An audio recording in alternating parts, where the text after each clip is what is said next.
তো দর্শক, ফোনটির চার্জিং সমস্যার সমাধান করার জন্য এখন দেখতে পাচ্ছেন ফোনটি পুরোপুরি খুলে নিব।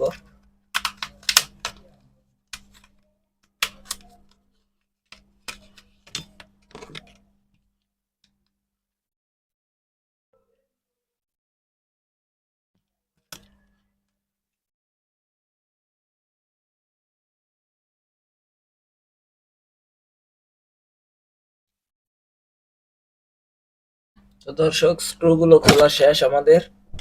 এখন আমরা দেখব মাদারবোর্ডটি খুলে কি সমস্যা হতে পারে। ব্যাটারিটি খুলে নিলাম।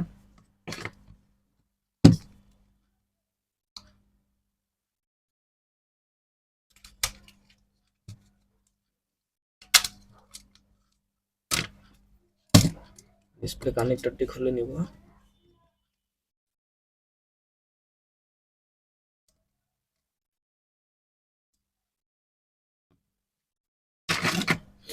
দেখতে পাচ্ছেন আমাদের বোর্ডের অবস্থা। এখানে চার্জিং পিনটি নতুন লাগানো, এটাতে কোনো সমস্যা হবে না আশা করি। তারপরও মেপে দেখবো আমরা। এখানে চার্জিং পিনে দেখতে পাচ্ছেন যেই লাইনগুলো আছে, আইডি লাইনগুলো, এগুলো এই জায়গা থেকে সংযুক্ত হয়ে এখানে কিছু কম্পোনেন্টের সাথে জড়িত হয়েছে। এই কম্পোনেন্টগুলো অনেক সময় হাফ শর্ট হয়ে থাকে, যে শর্ট ধরা যায় না, মানে মেপে কোনো শর্ট ধরা যায় না কিন্তু শর্ট হয়ে থাকে। অতএব ফোন অনেকক্ষণ চার্জ হওয়ার পর charging temperature is to low বা চার্জিং এরর দেখা যায়। এই কম্পোনেন্ট গুলো থেকে হয়ে থাকে এই সমস্যাগুলো, এই কম্পোনেন্ট গুলো থেকে বেশি হয়ে থাকে। চার্জিং আইসি খুব বেশি প্রবলেম হয় না। এই দেখতে পাচ্ছেন, এই যে চার্জিং আইসি। তো আমরা মেপে দেখি ফার্স্টে।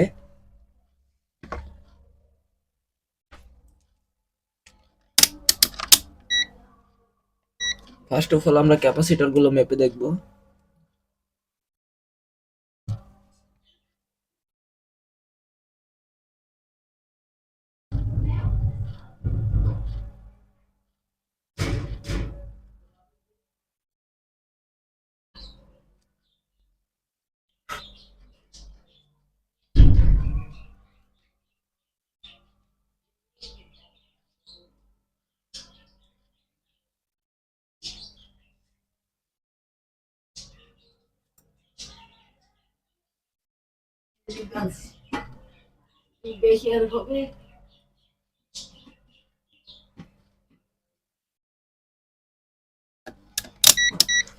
এখন আমরা এখানে দেখতে পাচ্ছেন অনেকগুলো রেজিস্টার আছে, এগুলো মেপে নিব।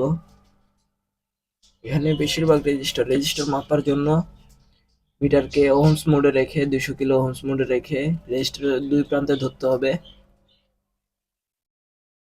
এগুলো হচ্ছে 0 কিলো ওহমস এর রেজিস্টার। এই এই কয়টি এখানে সুন্দরী 0 কিলো ওহমসই পাচ্ছি। এখন এই সাইডের রেজিস্টার গুলো মেপে নিই।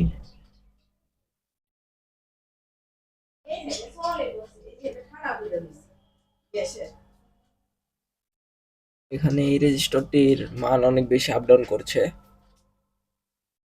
এই যে এই রেজিস্টারটি, এটা একটু বড় রেজিস্টার, এটার মান অনেক বেশি আপ ডাউন করছে। তারপর আমরা ভোল্টেজ দিয়ে দেখে নিই।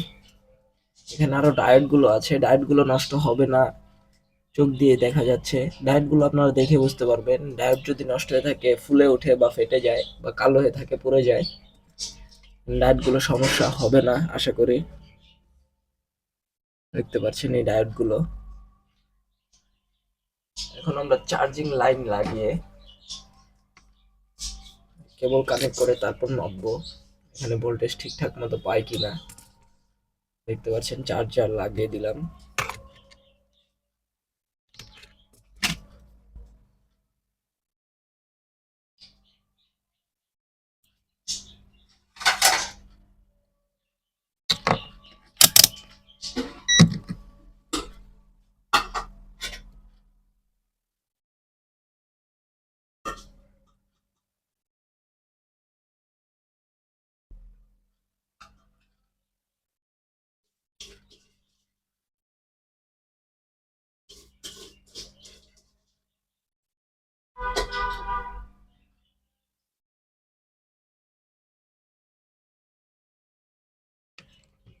এখানে এই রেজিস্টারটি, এই যে এই রেজিস্টারটির ভোল্টেজ অনেক বেশি আপ ডাউন করছে। এখানে 1.8 দেখানোর কথা, এই জায়গায় 1.8 থেকে 2.2 বা 3.3 পর্যন্ত চলে যাচ্ছে। এই রেজিস্টারটি আমরা এখন রিপ্লেস করে দেখব যে ঠিকঠাক মতো ভোল্টেজ আসে কিনা। এখানে আমার কাছে আরেকটি মাদারবোর্ড রয়েছে, মাদারবোর্ড থেকে এখন রেজিস্টারটি রিপ্লেস করে রাখবো। রেজিস্টারটি রিপ্লেস করে দেখি।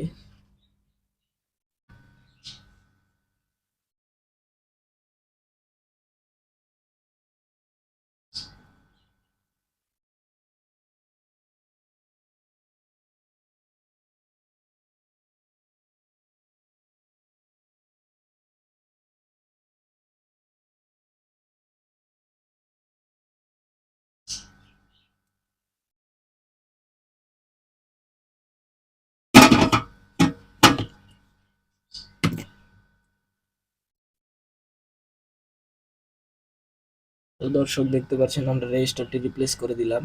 এখানে এখন ভোল্টেজ দেখা যাক। বোর্ডটি আগে একটু থিনার দিয়ে ঠান্ডা করে নিই।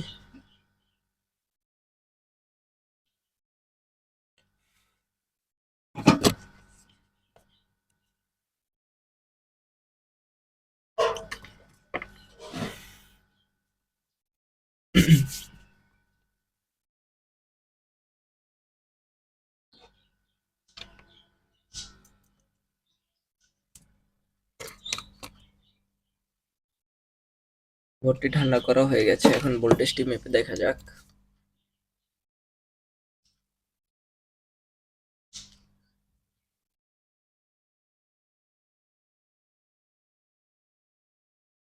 দর্শক এখানে দেখতে পাচ্ছেন খুব সুন্দরভাবে ভোল্টেজটি এসে পড়েছে।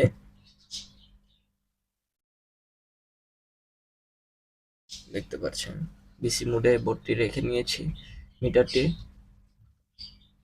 যে দেখতে পাচ্ছেন 1.8 ভোল্টেজ খুব সুন্দরভাবে পাচ্ছে, আপ ডাউন করছে না। এখন ফোনটি ফিটিং দিয়ে দেখি আমাদের কাজটি সমাধান হয়েছে কিনা।